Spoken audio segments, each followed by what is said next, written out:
Je suis pas une pro, Marine, de l'organisation. Non, mais tu réécouteras l'épisode, Justine, et tu vas te dire « Ah, mais en fait, je suis hyper organisée. » Non. Je te jure, Justine. Tu réécouteras, on en reparlera, mais vraiment, quand tu vas voir tout ce que tu as partagé comme tips, alors que tu as commencé à répondre à mes questions en disant « Joker », mais non, ouais. en fait, tu as donné plein de trucs et d'astuces, Justine, sans même t'en rendre compte. Bon, bah tant mieux. Bienvenue sur le podcast Les coulisses de ton biz, le podcast pour apprendre à organiser ton quotidien d'entrepreneur. Je suis Marine, consultante et formatrice en organisation du biz. Ici, les invités ne vont pas te dévoiler leur stratégie, mais plutôt leur organisation du quotidien pour réussir à gérer leurs projets et mener à bien leur business. Parce qu'on ne se lance pas tous dans l'entrepreneuriat au même stade de notre vie, parce qu'on n'a pas tous le même cadre de vie non plus, et surtout parce que personne n'est pareil, il existe de nombreuses façons de s'organiser. Tu vas retrouver dans ces interviews des trucs et astuces pour organiser ton quotidien d'entrepreneur et bien plus encore. Alors prépare-toi un thé ou mets tes écouteurs pour faire ton sport et je te souhaite une bonne écoute. Je te retrouve aujourd'hui dans ce nouvel épisode de mon podcast Les coulisses de ton biz avec comme invitée Justine Le Tessier. Justine, je te laisse te présenter et nous dire depuis quand tu es lancée dans l'entrepreneuriat. Eh ben bonjour tout le monde. Merci Marine de m'avoir invitée sur ton podcast. Je suis contente. C'est la première fois qu'on m'invite sur un podcast. Du coup, je suis contente. Donc moi, c'est Justine. J'ai 33 ans. Ça fait un peu plus d'1 an et demi que je suis dans l'entrepreneuriat. À la base, je m'étais lancée en tant qu'assistante. Et puis, petit à petit, j'ai évolué. J'ai fait beaucoup de CM parce que les premières clientes que j'ai eues en tant qu'assistante, elles voulaient que je gère leurs réseaux sociaux. Et puis, ça s'est affiné sur la création plutôt visuelle, communication visuelle et création d'images de marque. Et aujourd'hui, j'aide les femmes à créer leur image de marque sur les réseaux sociaux, notamment particulièrement sur Instagram, avec un branding et des templates Canva sur mesure pour booster leur visibilité et faire plus de ventes. Trop génial. Du coup, toi, c'est vraiment venu cette nouvelle casquette au feeling en fonction des missions qui sont venues à toi. C'est ça. Et en fait, j'ai toujours été créative. Et mes premières clientes, à chaque fois, ce qui revenait, c'était mon feed Instagram, mes visuels, etc. Qu'en fait, c'était une évidence, mais je l'avais pas forcément capté. Tu vois, que fallait que je fasse une offre sur ça, en fait. Et c'est au mois d'avril où j'ai arrêté un de mes plus gros contrats en CM. Ça se passait mal. Enfin, c'est pas que ça se passait mal, mais enfin voilà, ça me prenait beaucoup d'énergie et j'ai revu un petit peu mes offres et j'ai sorti ma première offre sur les visuels et ça a cartonné. C'est là où je me suis dit, ok, je crois que c'est vraiment ma zone de génie.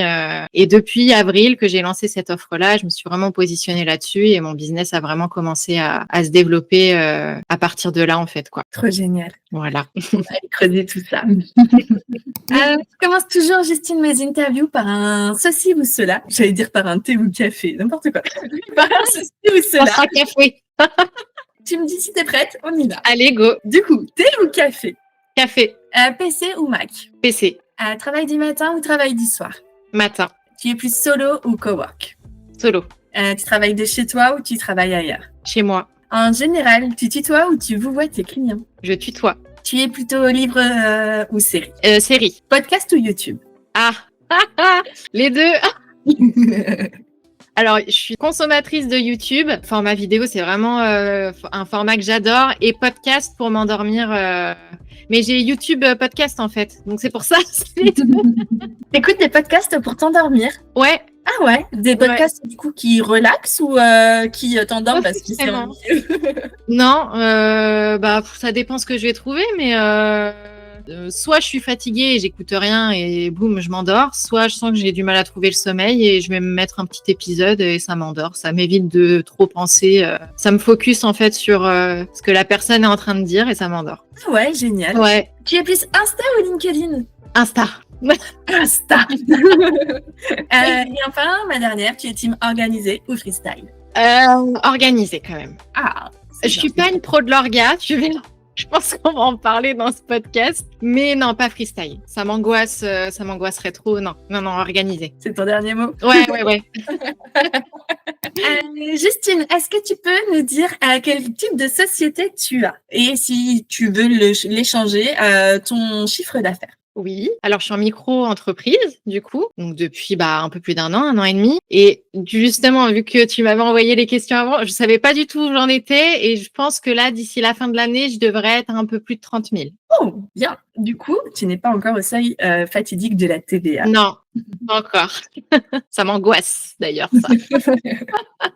Est-ce que tu peux nous dire quel est le temps que tu passes sur ton business par semaine? Enfin, là, ça a un petit peu changé, mais je travaille le lundi, mardi, jeudi, vendredi, de 9h à 15h, 15h30. Sur la semaine, je sais pas combien d'heures ça fait. Mais en général, je travaille 5, 6 heures par jour. Maintenant, j'ai mon mercredi matin parce que j'ai trouvé un moyen de garde pour mes filles. Donc, je vais avoir une demi-journée en plus pour bosser. Ouais. Mais j'ai pas beaucoup de temps. Je retravaille un petit peu le soir, mais pas l'hiver, j'ai remarqué. J'y arrive pas. J'ai pas beaucoup de temps la journée et le soir, je vais rebosser peut-être 1 heure et demie, de 20h à 21h30, tu vois. C'est marrant ça que tu aies remarqué que tu ne travailles pas le soir l'hiver. Ouais. C'est parce que tu es plus en mode cocooning Et j'ai pas d'énergie. Je pense que le fait qu'il fasse nuit, j'ai pas l'énergie. Parce que tu vois, cet été, j'avais mes filles et j'ai réussi à allier business et le fait d'avoir les filles tout le temps. Je bossais le soir jusqu'à 1, 2 heures du mat. Mais elles se levaient aussi à 10 heures le matin, tu vois. C'était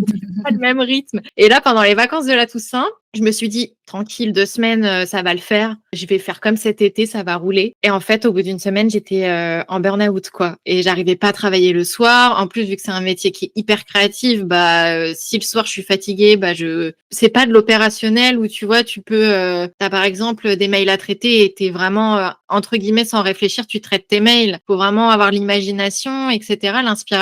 Donc, non, je me suis rendu compte, non, l'hiver, c'est vraiment pas ma période. Il faut que je revoie un petit peu mon orga, justement, pour trouver d'autres moments pour bosser, mais pas le soir, ou le soir faire des trucs pour mon business à moi, tu vois, des trucs un peu plus tranquilles, mais pas pour mes clients, en tout cas, j'y arrive pas. C'est trop génial. C'est quelque chose dont je dis c'est trop génial parce que c'est un super cas pour moi. Pour remettre dans le contexte, hein. Je suis curieuse, du coup, je vais aller creuser là-dedans. C'est quelque chose que tu t'es rendu compte rapidement ou tu as été obligée de te poser sur ton business pour t'en rendre compte? Je m'en suis rendu compte rapidement, je dirais, parce que je me rendais compte que quand je me mettais sur mon PC le soir, j'étais tellement fatiguée que ce que je faisais, ça servait à rien. C'était bosser, pour me dire il faut que j'avance, il faut que je bosse. Mais j'étais pas du tout productive. Et c'est comme ça que je m'en suis rendu compte. Et aussi, la première semaine des vacances, là, de la Toussaint, à la fin de la semaine, je me suis retrouvée à 18h à moitié malade. Je suis partie me coucher, j'étais épuisée. Et c'est là où je me suis dit, non, je pense que là, il y a un truc qui va pas. Bon, mes filles m'épuisaient, hein. C'était surtout ça le problème, plus que le boulot en réalité. Mais je me suis rendu compte que je pouvais plus bosser comme ça tard le soir, que j'avais aussi besoin de me reposer justement après avoir passé la journée avec les filles, que je pourrais pas continuer comme ça sur le long terme et qu'il fallait que je change, que je trouve déléguer plus mes filles, trouver une autre organisation. Pourquoi pas me lever plus tôt le matin, quitte à me lever à 5 heures, peut-être que ça serait mieux comme ça. J'ai pas encore testé, ne me pose pas la question. J'ai pas encore testé, mais en tout cas que le soir, c'était plus possible. Il y a des soirs où si ça va le faire, où je vais mettre mon casque, je vais mettre ma musique, où je vais sentir que je le sens bien et ça va le faire. En 1 heure, je vais boucler ce que j'ai à faire. Et il y a des soirs où non, je sais, faut que je prenne ma douche et justement, je me regarde des petites vidéos YouTube dans mon lit tranquille, quoi. Ouais, et ça c'est super, comme tu dis, en fait, de se rendre compte que tu avais une super organisation cet été, donc juillet, août. Septembre, octobre sont passés et finalement, fin octobre, tu t'es rendu compte que, mince, en fait, l'organisation que tu avais, elle est chamboulée, ça va plus. Ouais. Et c'est ce que j'explique, tu vois, dans les vidéos ou dans mes consultations à mes clientes. Je leur dis, mais en fait, ton organisation, elle s'adapte à ta vie aussi. Là, toi, c'est une question de saisonnalité. Il y en a, ça va être une surcharge au travail ou ça va être des nouvelles activités avec les enfants. Enfin, tu vois, ça va être plein de choses comme ça qui viennent en fait se greffer dans ta vie et que du coup, le rouage que tu avais, qui était hyper calé pendant 2 mois, et ben maintenant finalement ça va moins bien. Et si ça se trouve, quand tu vas recommencer en février, aux vacances de février, ben bim, en fait ça va être une super organisation parce que ça va marcher comme ça. Et puis avril, ben ça reviendra et puis ce sera autrement. Enfin voilà, c'est vraiment cyclique là aussi dans l'organisation. Et je trouve ça cool que tu le mettes en avant. Ah bah écoute, c'est pas fait exprès, mais ouais. Et je l'ai mal vécu. Peut-être qu'il y en a qui se reconnaîtront. C'est pour ça que je le dis. Je l'ai mal vécu parce que je me demandais pourquoi en fait là ça marchait pas. Enfin, pourquoi cet été j'y arrivais et là j'y arrive pas. Je me suis vraiment demandé ce qui clochait. Ouais. Bon, il y a aussi eu le fait que cet été je savais que j'allais avoir les filles pendant 2 mois et que j'avais pris moins de clientes aussi. Donc j'avais aussi moins de travail. Et là en septembre, c'est vrai que j'étais archi full. J'avais pourtant organisé les vacances en fonction au niveau des deadlines et tout, mais non. Je suis quand même trop chargée.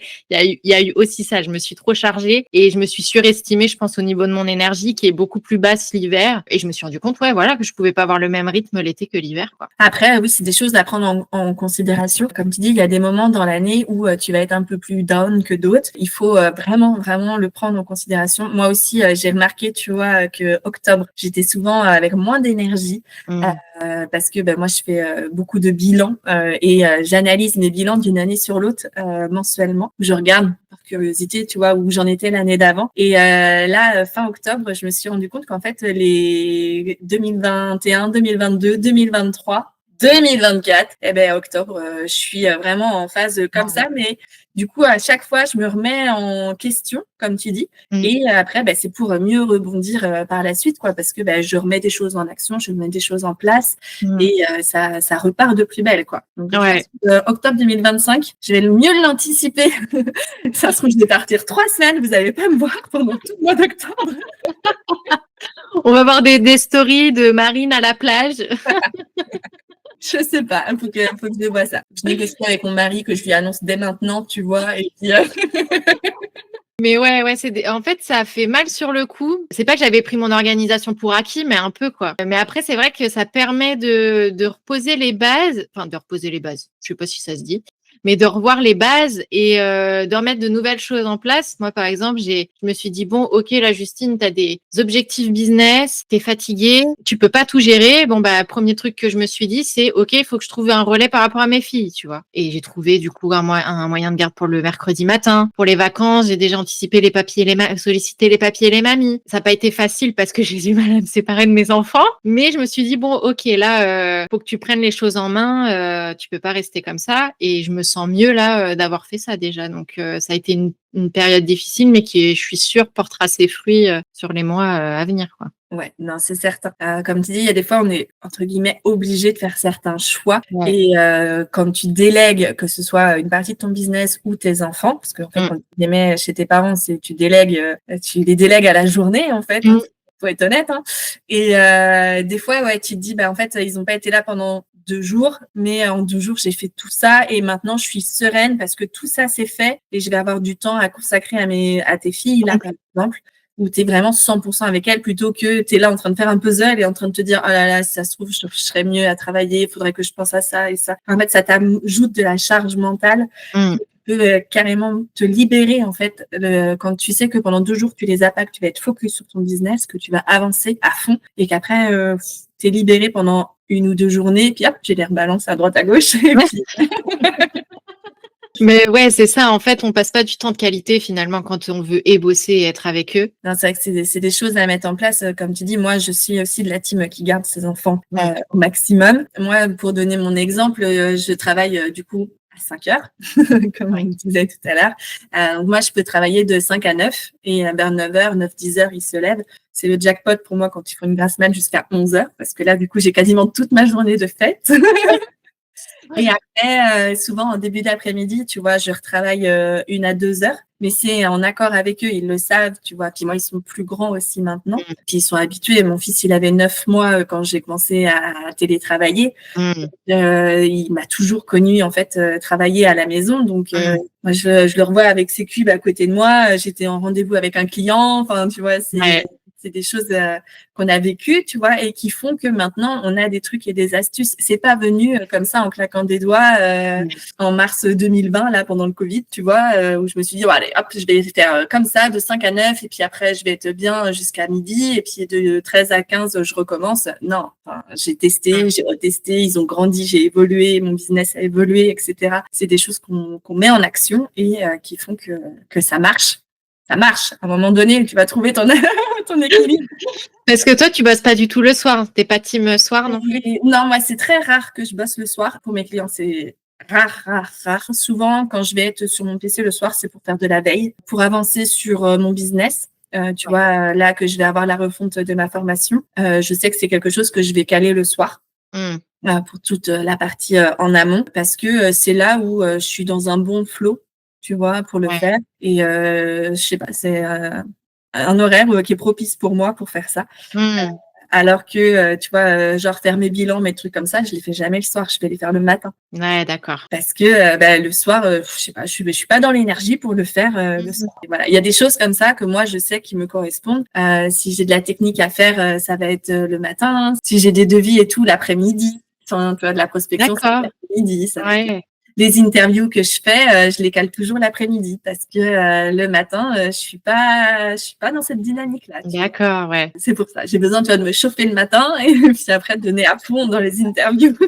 Mais c'est intéressant. Moi aussi, j'ai remarqué le matin, je fais pas les mêmes tâches que l'après-midi. Je fais toujours mes tâches hyper créatives, tu vois, le matin. Pour mes clients, mes projets clients, par exemple, si j'ai un logo à faire, aller rechercher les inspi sur Pinterest, etc., ça va être le matin. Et l'après-midi, ça va plus être ma création de contenu ou créer des templates, tu vois, mais des choses qui me demandent moins de créativité. À partir de même, je dirais, de après manger, je suis plus du tout la même, j'ai plus le même focus. Et des fois, ça me frustre parce que je me dis déjà, il faut que j'arrête de bosser à 15h30 parce qu'après, je vais chercher ma fille à 16h30. Et j'ai l'impression que à partir de, midi, 13h, donc je vais manger. Faut pas que je zappe le repas parce que souvent je le zappe. C'est pas bien, je sais. Et après, en général, je me remets sur mon PC et j'ai plus envie, quoi. J'ai plus envie. J'ai bossé tout le matin et du coup, je fais des tâches un peu plus chill l'après-midi, quoi. Ouais. Et par contre, ça t'arrive de reprendre le soir. Et ça m'arrive de reprendre le soir. Ouais. Mais après, comme si j'avais besoin d'une pause, en fait, finalement, quoi. C'est ça.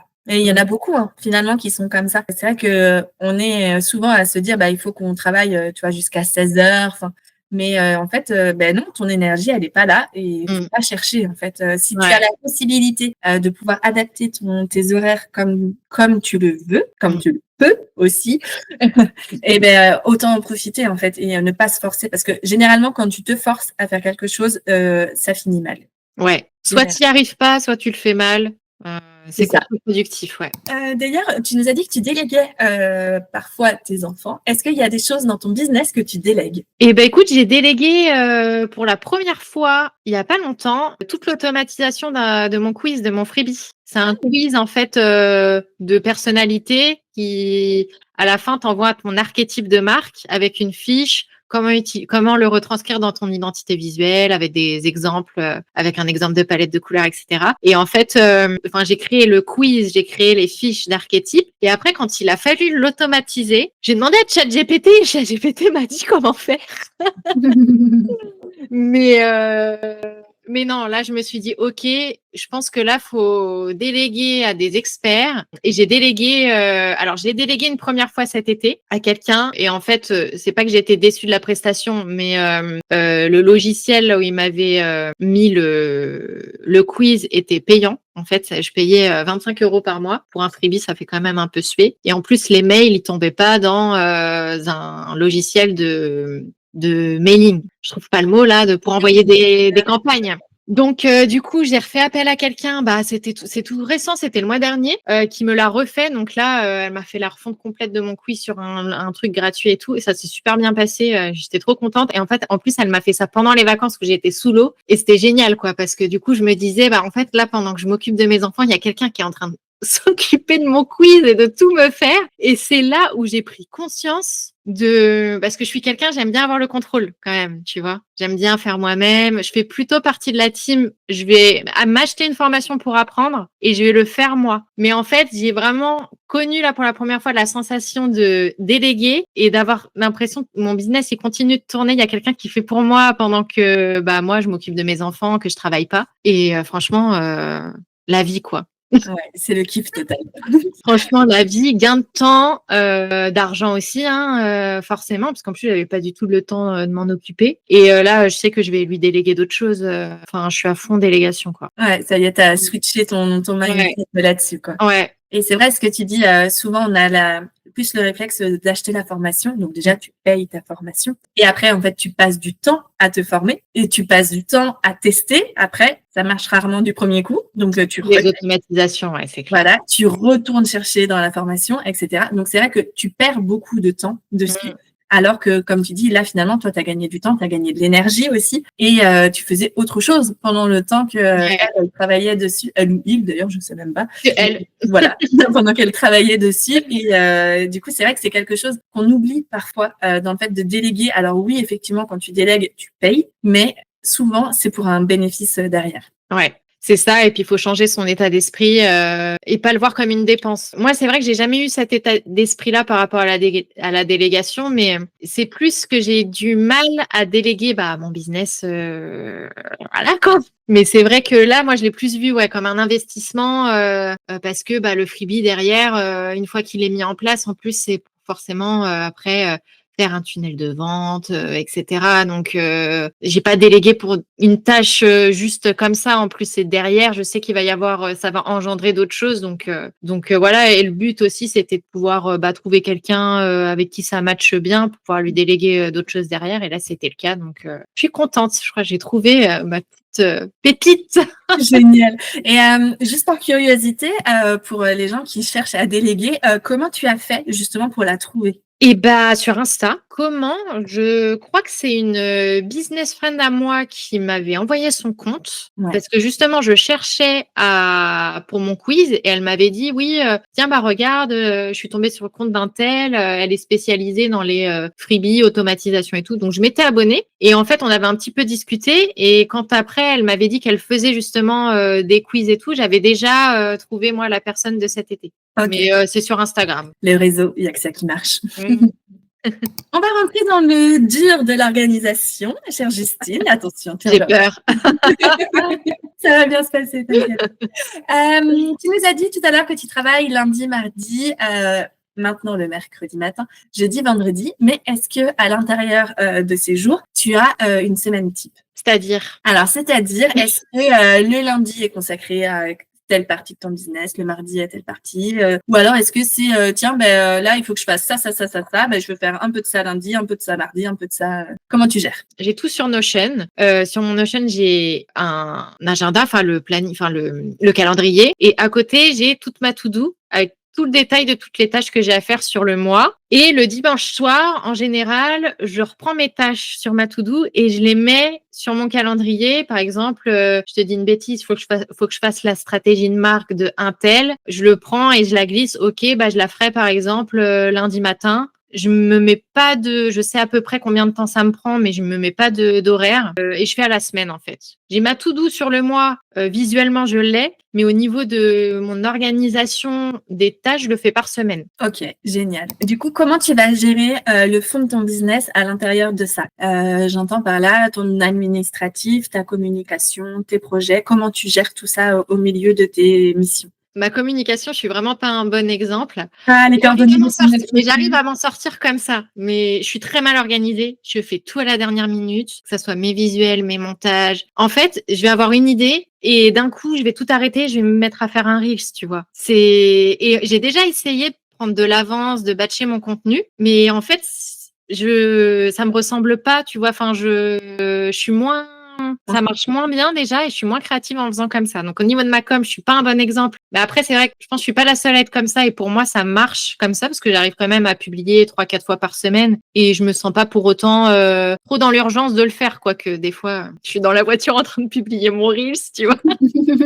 Donc, pas bon exemple, Justine. Ça, c'est pas bien. Et au niveau de ma facturation, alors au niveau de ma facturation, je facture en fin de mois. Enfin, je fais ma facturation toujours le premier du mois pour mes clientes qui sont en mensuel. En fait, je fais ma facturation en même temps que je fais ma déclaration URSSAF. Je me mensualise aussi auprès de Pôle emploi. Je m'occupe aussi de l'entreprise de mon chéri. Donc, je fais en même temps sa facturation, sa déclaration. Je fais tout le premier. Donc, ça, c'est pour mes clientes qui sont en mensuel. Elles reçoivent leur facture le premier du mois. Et après, pour mes clientes pour qui je fais les identités visuelles, il y a une facture qui est faite en début de collab et une à la fin. Donc là, pour le coup, c'est vraiment quand la collab commence et quand elle s'arrête où je vais faire la facture et l'envoyer par mail, etc., quoi. Donc après, ça, c'est vrai que ça dépend les jours, quoi. Ça, c'est plutôt à la journée. Très bien. Et du coup, comment tu gères après tout ce qui va être tes formations et tes projets? Est-ce que tu avances dessus? Est-ce que tu as des créneaux? Est-ce que c'est yalla, on verra plus tard? Ouais. C'est ça le problème. J'ai beaucoup de mal. En fait, alors après, tant mieux, mon business, il tourne bien. Mais en fait, je veux tellement prioriser tout le temps mes clientes que j'ai du mal à poser des créneaux pour mon business à moi. Par exemple, là, je sors ma boutique de templates à la fin du mois. Courant décembre, ça sera plus, je pense. Où dedans, il y aura une formation et tout. Et en fait, ça fait des mois, pour le coup, que je procrastine dessus parce que j'ai l'impression que quand j'avance dessus, vu que j'ai quand même des choses à faire aussi pour mes clientes, et en fait, j'ai pas, comme si j'avais pas le droit de faire ça, tu vois. Ah oui, je vois.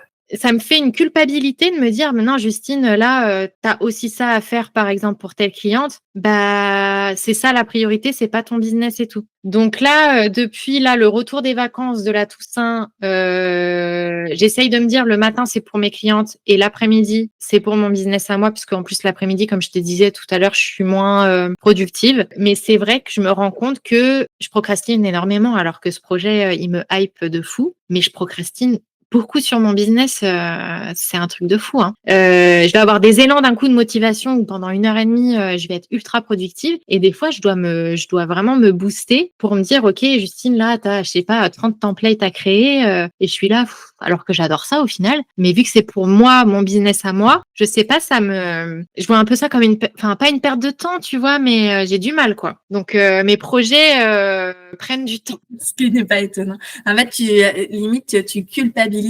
C'est comme si c'était un petit plaisir que tu te faisais, Ouais. En plus de ton vrai business, quoi. Comme si c'était un plaisir, alors que non, ça fait partie de mon boulot, de faire évoluer les choses, quoi.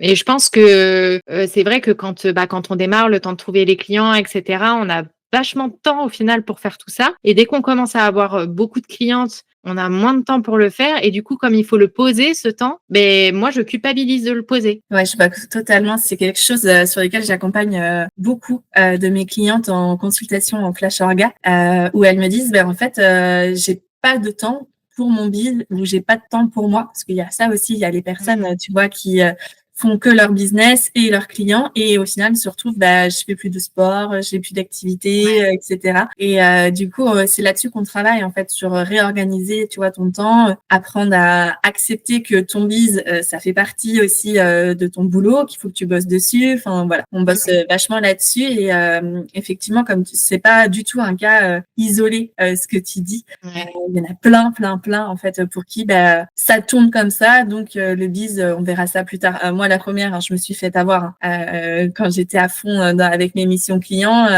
jusqu'au jour où j'ai une cliente qui m'a lâché et à l'époque j'avais perdu je sais pas, peut-être 500 € mensuels, tu vois. Et du coup il fallait retourner les chercher après. Enfin, et là tu te dis en fait j'ai rien fait pendant X mois pour développer mon business, je communique plus sur les réseaux, au secours. Et du coup moi ça m'avait servi de leçon. C'est vrai que après tu fais autrement, tu t'organises autrement. C'est comme on disait tout à l'heure, c'est des choses cycliques, quoi, et ça revient toujours. Et du coup, il faut faire quand même attention là-dessus. C'est ce que je peux conseiller, tu vois, aux personnes, en fait. En fait, il faut pas que tu t'oublies, toi, mais il faut pas non plus que tu oublies ton business qui doit continuer à vivre, en fait. Ouais, c'est clair. J'aime beaucoup cet épisode, Justine. Je le trouve très constructif. Je sens qu'il va plaire à tous les auditeurs et les personnes qui vont le regarder. Ça va être trop génial. J'ai trop hâte d'avoir vos retours. Surtout, commentez un maximum cet épisode. Alors, On va rentrer maintenant dans tout ce qui est méthode d'organisation, Justine. Si tu avais un conseil en organisation à donner, qu'est-ce que ce serait? Joker. Je dirais, c'est bien d'écouter les conseils, mais c'est bien de tester aussi plein de choses parce que toutes les méthodes ne sont pas faites pour tout le monde, je pense. Et l'organisation, elle tourne autour de sa vie aussi perso, de son énergie. Moi, testé quand même pas mal de trucs depuis que je me suis lancée. Google Agenda, mettre des plages horaires avec des codes couleurs, avoir la to-do list papier. Notion, ça fait pas si longtemps que ça que j'ai tout sur Notion et j'aime beaucoup comment je suis organisée aujourd'hui, mais ça se trouve, dans 6 mois, j'aurais encore changé. Donc, aussi se dire que si l'organisation, que les méthodes, elles évoluent avec nos business aussi, je pense, avec notre business model, avec nos clientes et tout. Après, est-ce que j'ai une méthode ou un tips à donner au niveau de l'organisation? Pour les mamans, je dirais passer le relais. Non, après, moi, c'est vrai que j'ai toujours réussi à bosser avec mes filles. Donc, c'est complètement possible de le faire en sachant qu'elles sont petites. En plus, j'en ai une qui a 4 ans. Donc, avec celle qui a 4 ans encore, ça va. Mais la petite de 2 ans et demi qui est en plein terrible tout, même si, comme toi, ce que tu disais tout à l'heure, elle m'a toujours vu travailler. Elle a passé 1 an avec moi quand je lançais mon entreprise. Donc, mes filles, elles m'ont toujours vu travailler à la maison. Mais parfois, ça reste quand même compliqué. Et puis, on peut pas être focus pendant plusieurs heures avec 2 enfants en bas âge comme ça. Mais ouais, se caler des créneaux pendant des temps calmes. Après, c'est vrai que là, j'ai du mal à donner des conseils parce que ça a été tellement le bordel au mois d'octobre que j'ai l'impression que mon organisation est chaotique. Mais en tout cas, c'est possible. Voilà, en se levant plus tôt le matin. Ou en travaillant le soir, adapté aussi. Ça, c'est quelque chose que je fais. Ça va dépendre aussi du business model et des offres. Mais par exemple, pour mes offres en création d'identité visuelle, mes clientes, je vais les prévenir s'il y a des vacances scolaires. J'ai une collaboration, admettons, qui va commencer lundi. Ma cliente, je vais lui dire, je lui donne le délai et je lui dis, par contre, dans le délai, il y aura 15 jours où je serai avec mes filles. Donc, ça rallonge un petit peu le délai de temps que mes clientes elles soient au courant que, voilà, quand c'est les vacances scolaires, je m'arrête pas de travailler, mais c'est un peu plus au ralenti. Comme ça, au moins, les bases aussi sont posées au niveau des clients, quoi. Voilà, mais après, j'ai pas de méthode. Je suis pas une pro, Marine, de l'organisation. Non, mais tu réécouteras l'épisode, Justine, et tu vas te dire « Ah, mais en fait, je suis hyper organisée. » Non. Je te jure, Justine, tu réécouteras, on en reparlera, mais vraiment, quand tu vas voir tout ce que tu as partagé comme tips, alors que tu as commencé à répondre à mes questions en disant Joker, mais non, en fait, tu as donné plein de trucs et d'astuces, Justine, sans même t'en rendre compte. Bon, tant mieux. C'est trop génial, j'adore. J'ai une question maintenant que je rajoute là depuis quelques interviews. Si tu pouvais me poser une question, qu'est-ce que ce serait? Ouais, moi, la question que je t'aurais posée, c'est en sachant que t'es maman, comment tu t'organises pendant les vacances scolaires ou le mercredi quand t'as tes enfants, même quand ils étaient un peu plus petits, tu vois, comment tu t'es organisée? Est-ce que tu passes le relais? Est-ce que, du coup, t'as répondu tout à l'heure, mais ça serait ça que je t'aurais posé. Ouais. En allant un peu plus dans le détail, peut-être. C'est exactement ça. Comme tu dis, je passe le relais déjà parce que j'ai la chance que les papis et mamies adorent leurs petits-enfants et veulent les prendre. Ils sont aussi à la retraite, donc ils ont le temps de les prendre. Ça change tout. Ça change tout parce que quand j'ai commencé, ils n'étaient pas à la retraite. Donc, je sais que ça change tout. Et du coup, moi, c'est plus, ils sont en mode, on peut les avoir les 15 jours. Non, moi, je peux pas.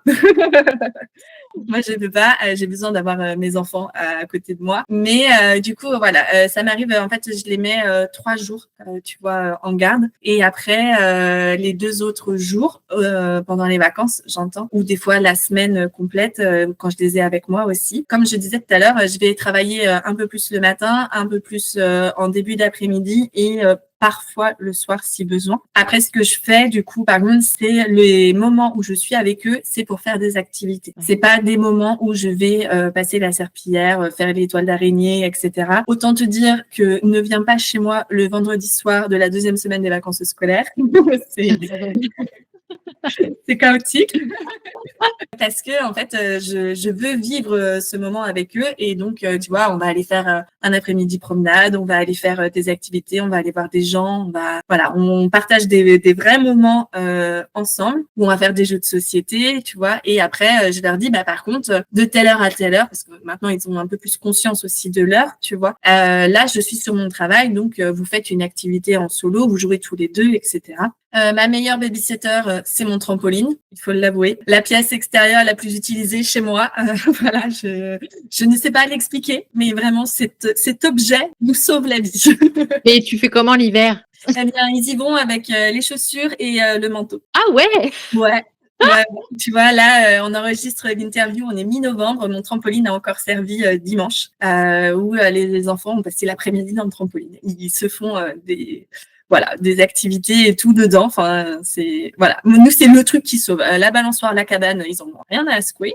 Voilà. Après, j'ai la chance d'avoir un grand extérieur, d'habiter en pleine campagne. Il n'y a pas de voiture là où je suis. Mes enfants sont en autonomie. Il y a aucune crainte, ils connaissent les limites, tu vois. Donc l'extérieur me sauve beaucoup. Mais après voilà, c'est parce que j'ai cette chance-là, tu vois, d'avoir ça et des enfants, comme on disait aussi, qui m'ont toujours connu travailler et qui ont été par la force des choses obligés de jouer toute seule, tu vois, obligés de des activités. L'autre fois, je partageais sur les réseaux que l'une des meilleures activités que j'ai pu proposer pour moi travailler, c'est de les mettre, j'en ai un à droite et un à gauche, tu vois, ils sont face à moi, on est dans la table de la salle à manger et du coup, ils vont avoir des coloriages, ils vont avoir des cahiers, des choses comme ça. Donc en fait, ils sont avec moi je travaille et eux, ils sont sur leur activité. Et ça aussi, tu vois, ça aide beaucoup, en fait, ne pas se renfermer dans ton bureau, mais être dans la pièce à vivre, en fait, là où ils vont être le plus possible. Et comme ça, en fait, ils te voient, ils savent que tu es là. Même si tu n'es pas 100% disponible, tu vois, du genre, il y en a un, il va avoir, je sais pas, besoin d'aide pour faire un bricolage. Je vais couper mon chrono sur Clockify et puis je vais me poser 3 minutes avec lui, tu vois, l'aider. Et voilà, en fait, c'est comme ça. C'est se rendre disponible, leur proposer des activités pour qu'ils soient en autonomie. Et l'autonomie, ça s'apprend. J'en suis convaincue. J'en suis convaincue. Après, comme tu dis, ça, c'est des choses qu'ils font maintenant. Ils ont 5 et 7 ans. Moi aussi, ils ont 1 an et demi d'écart. Crois-moi, quand ils avaient 2 et 3 ans, pas le même délire, tu vois. Il a fallu qu'on adapte, qu'on fasse des choses autres et qu'on teste, comme on a dit tout l'épisode. En fait, on a testé des choses. Il y en a qui ont marché, d'autres pas du tout. La pâte à modeler, je l'ai très vite oubliée pour ma part. M'en parle pas. Voilà, mes enfants n'ont pas beaucoup eu la pâte à modeler dans les mains. Voilà. Techniquement, c'était trop compliqué à gérer pour moi. Par contre, ils ont fait plein de puzzles, plein de coloriages, plein de choses comme ça, quoi. Voilà. La pâte à modeler, je rebondis dessus parce que ça m'a quand même sauvée pendant les vacances. Mais ma petite, elle aimait bien tout mettre par terre. Du coup, après, je me retrouvais tu sais, tu prends un bout de pâte à modeler puis tu les décolles comme ça sur le sol. Alors, elles aiment bien, mais c'est vrai que le dessin, quitte à ce qu'elles se foutent du crayon partout sur les mains, je préfère nettoyer les mains que le sol de la pâte à modeler. C'est ça. J'avais testé aussi, je pense que ça se fait encore, mais vraiment, donc, du coup, quand ils étaient petits, tu sais, de leur mettre, j'avais une coque de bac à sable, tu sais, en forme de coquillage, là, et dedans, on avait mis de la semoule, des choses comme ça, tu vois, pour qu'ils se transvasent, etc. Et fausse bonne idée, là aussi. Dehors, c'est bien, mais pas dehors, c'est bien, mais dans la salle à manger, c'est beaucoup moins bien. Comme je le disais, moi aussi, j'ai testé, moi aussi, j'ai eu des échecs. Voilà, pour partager ces petites astuces. Merci. Et sache que moi, je fais comme toi. En général, je m'enferme pas dans mon bureau parce que de toute façon, elles vont venir. Donc, mais je vais me mettre sur la table avec elles et soit coloriage, pâte à modeler. Mais en général, elles ont pas.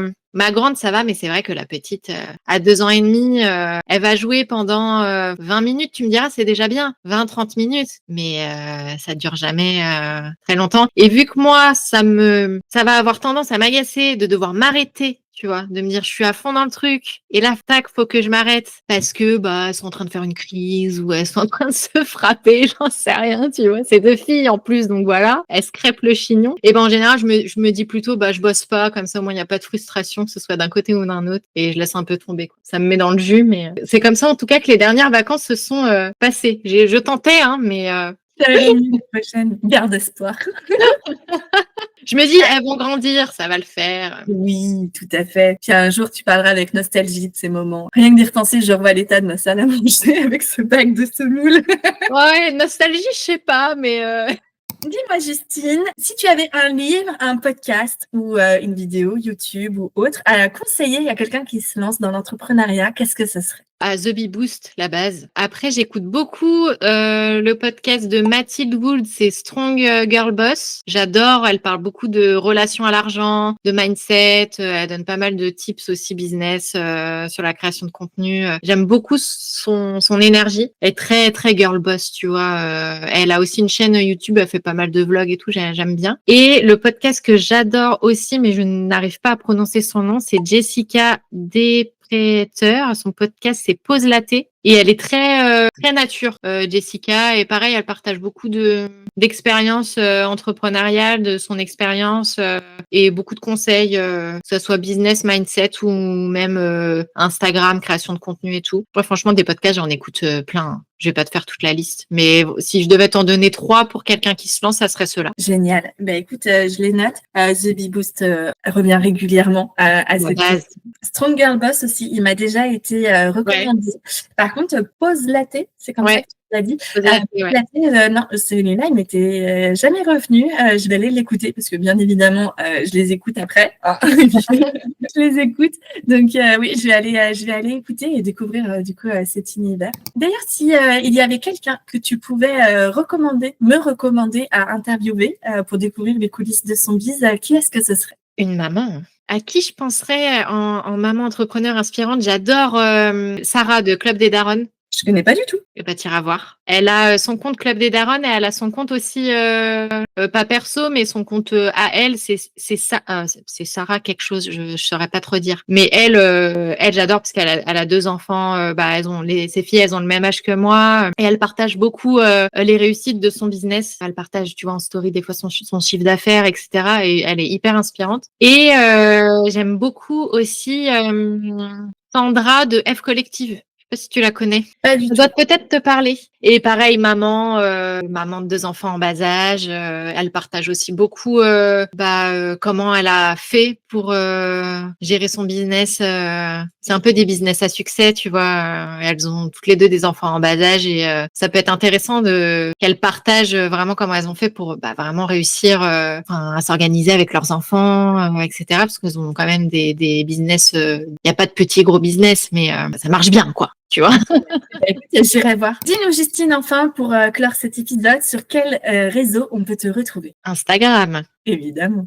Je suis sur TikTok aussi, mais franchement, j'y suis pour m'amuser. Mais oui, Insta. Nous voilà arrivés à la fin de cet épisode, Justine. Ça a été un épisode très riche, encore une fois. Je te remercie vivement pour ta participation à ce premier podcast pour toi. Je vous invite du coup tous à aller suivre Justine. Je vais remettre les liens dans l'épisode. Je mettrai également le lien vers ton quiz dont tu nous as parlé. Et pensez à vous abonner et à liker, et bien évidemment.